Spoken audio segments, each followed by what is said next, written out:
आज की short analysis में हम डिस्कस करेंगे शालीमार पेंट्स के स्टॉक के ऊपर। और दोस्तों ये एक तरह का फॉलोअप वीडियो भी है। आज से ठीक 1 महीने पहले हमने हमारी चैनल पर ये स्टॉक के ऊपर एक डिटेल एनालिसिस वीडियो डाली थी, जहां पर ये स्टॉक को बॉटम से एक ज़बरदस्त चार्ट पैटर्न के थ्रू प्रेडिक्ट किया था।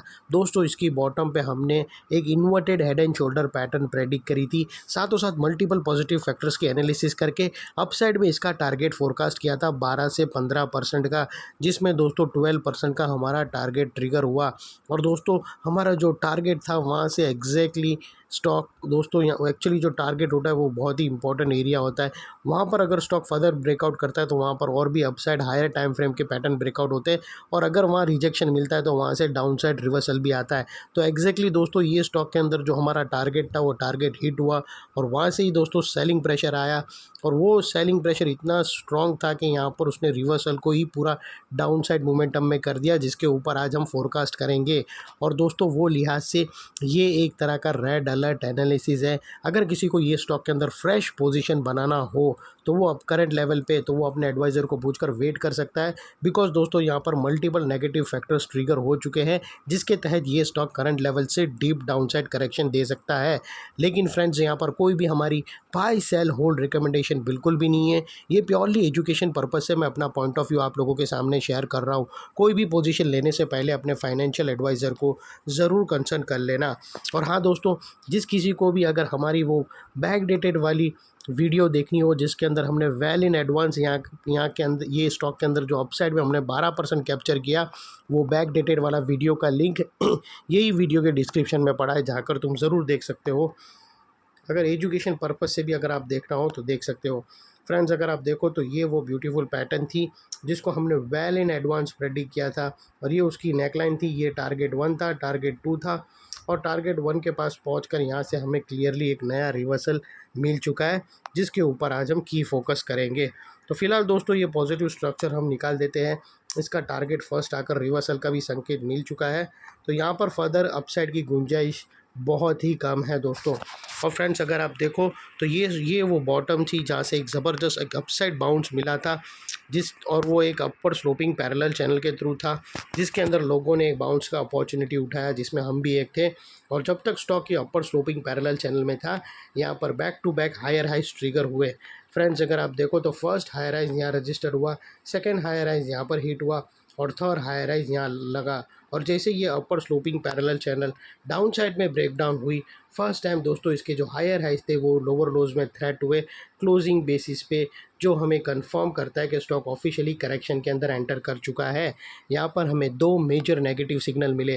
पहले तो इसने अपर स्लोपिंग पैरेलल चैनल को डाउन साइड में ब्रेक डाउन कर दिया, जिसके वजह से जो अपसाइड मोमेंटम मेंटेन था वहाँ पर अल्टीमेटली ब्रेक लग गई। सेकेंडली इसके जो हायर हाइज थे वो लोअर लोज में शिफ्ट हुए क्लोजिंग बेसिस पे, जो हमें कंफर्म करता है कि स्टॉक ऑफिशियली करेक्शन के अंदर एंटर कर चुका है, और बाई साइड पे यहाँ पे खड़े रहना एक बहुत बड़ा ट्रैप साबित होगा।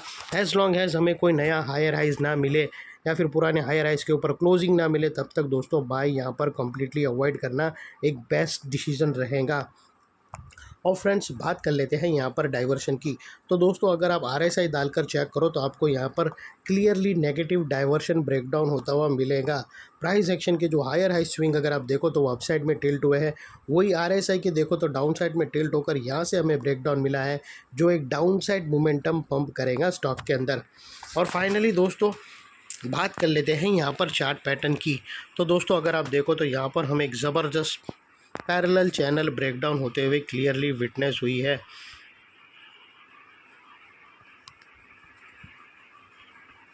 फ्रेंड्स अगर आप देखो तो यहाँ पर हमें एक पैरेलल चैनल ब्रेकआउट होते हुए मिली है, जिसकी नेकलाइन समवेयर अराउंड 114 के आसपास है, जिसको हम येलो में कर देंगे, जो ऑलरेडी यहाँ पर ब्रेकडाउन हो चुकी है। और यहाँ पर दोस्तों स्टॉक का जो अगला टारगेट निकल कर आता है वो तकरीबन दोस्तों 100 रुपीज़ का स्टॉक का फर्स्ट टारगेट है, 101 का स्टॉक का फर्स्ट टारगेट है, और सेकंड टारगेट दोस्तों तकरीबन 96 रुपीज़ के आसपास है। और अगर दोस्तों यहाँ पर ये 101 और 96 अगर ब्रेक डाउन हुए तो उसके बाद थर्ड टारगेट जो डाउन साइड में आता है वो तकरीबन 88 रुपीज़ का आता है दोस्तों। तो दोस्तों ये 3 मेजर लेवल है, अगर रिवर्सल आना चाहिए तो यही लेवल के आसपास से आना चाहिए, और अगर ये लेवल क्लोजिंग बेसिस पे थ्रेट हुए तो इसके बाद और भी बड़ी डाउनसाइड मोमेंटम्स इंटेंसिफाई हो सकती है, जो एक डबल धमाका डाउनसाइड में भी ला सकती है। और दोस्तों बात कर लेते हैं वो लेवल की जिसके ऊपर अगर ये स्टॉक ने क्लोजिंग दे दी तो वहाँ पर एक अपसाइड शॉर्ट कवरिंग आ सकती है। वो है दोस्तों ये पैरेलल चैनल का मिड एरिया, मिड लाइन, अगर इसके ऊपर क्लोजिंग मिलती है तो यहाँ पर हमें शॉर्ट कवरिंग देखने मिल सकती है। शॉर्ट सेलर लोगों के स्टॉप लॉस ट्रिगर होंगे, और दोस्तों कुछ लोगों के यहाँ पर भी होंगे फर्स्ट ब्रेकडाउन कैंडल के हाई के ऊपर, और कुछ लोगों के ये टॉप भी रहेंगे। तो अकॉर्डिंगली दोस्तों जो एरिया पे ज़्यादा शॉर्ट इनिशिएट पोजीशन रहेंगी और अगर वो क्लोजिंग बेसिस पे थ्रेट होते हैं तो वहाँ पर हमें एक शॉर्ट कवरिंग देखने मिल सकती है, जिसके चांसेस बहुत ही रेयर है। और फाइनली दोस्तों आप लोगों को बता दूं कि नेकलाइन के पास का ये वाला एरिया एक बहुत ही इम्पॉर्टेंट रेजिस्टेंस बनकर ट्रिगर हो चुका है, बिकॉज मल्टीपल नेगेटिव फैक्टर्स हमें यहाँ पर ही एक्शन में आते हुए मिले। यही एरिया पे दोस्तों हमने अपर स्लोपिंग पैरेलल चैनल को डाउन साइड में ब्रेकडाउन होता हुआ देखा।